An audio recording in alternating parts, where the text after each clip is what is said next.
அன்பானந்தம் ஒன்றும் என்ன கைது பண்ணிடாதீங்கன்னு சொல்லிட்டு எங்கேயோ தப்பிச்சோட முயற்சியும் பண்ணல, இல்லாட்டி வேற ஏதோ ஒரு ஊர்ல சுத்திட்டு இருக்கக்கூடிய நேரத்தில் காவல்துறை அதிகாரிகள் வந்து கைதும் பண்ணல. நீதிமன்றத்துக்கு நானே சரணடைய வரேன் அப்படின்னு சொல்லிட்டு வர ஒரு நபரை காவல்துறை அதிகாரிகள் நீங்க சரணடைய கூடாது, நாங்க உங்களை கைது தான் பண்ணுவோம்னு சொல்றாங்கன்னா இது எந்த அடிப்படையில் நியாயம் அப்படின்னு தெரியல. இது முழுக்க எப்படி இருக்குன்னு சொன்னா தாவேகா அரசாங்கம் காவல்துறை அதிகாரிகள் மூலமாக ஜென்சி டிஎம்கேவை எப்படியாவது ஒடிக்கலாம் அப்படின்ற முயற்சிகளை தான் முன்னெடுத்துட்டு இருக்காங்க அப்படிங்கிறத பாக்குறோம். நீங்க எவ்வளவு தடைகளை போட்டாலும் இந்த ஜென்சி டிஎம்கே நிகழ்ச்சி தமிழ்நாடு முழுக்க தன்னெழுச்சியாக நடக்க தான் போகுது. இவர் யாரும் தெரியல, இவர் தான் வந்துட்டு ப்ரௌடு கொத்து, தான் கொத்தடிமையா இருக்கிறதையே ப்ரௌடா நினைக்கிற ஒரு நபர் தான் இவர்.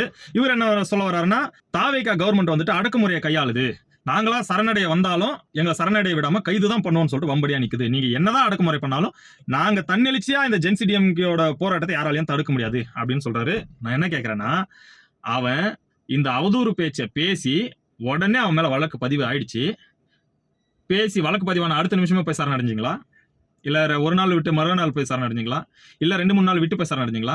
இத்தனை நாள் எப்படி முன்ஜாமீன் வாங்கிடலாம், எப்படி சட்டத்தை அரசாங்கத்தில் இருக்கிற ஓட்டையை யூஸ் பண்ணி தப்பிச்சிடலாம் அப்படின்னு சொல்லி நீங்க நினைச்சீங்க.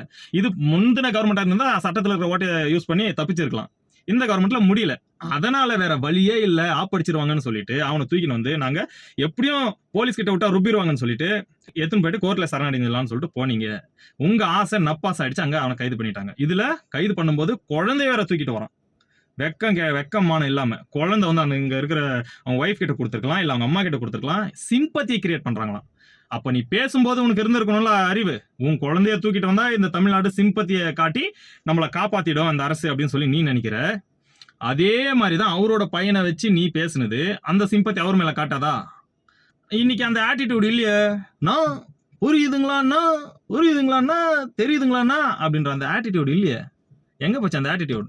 மறுபடியும் சொல்றேங்க, பெரிய ஜாம்பவான்கள் எல்லாம் வளர்த்த இந்த ஒரு டிஎம்கேன்ற ஒரு மிகப்பெரிய மாபெரும் இயக்கத்தை ஜூலின்ற ஒரு சொரிநாயை வச்சுன்னு இந்த மாதிரி சில வந்து தற்கூரிங்களை வச்சுன்னு கண்டிப்பா அந்த கட்சியை ஒழிச்சு காட்ட போறாங்க அப்படின்றது 100% தெரிஞ்ச உண்மை.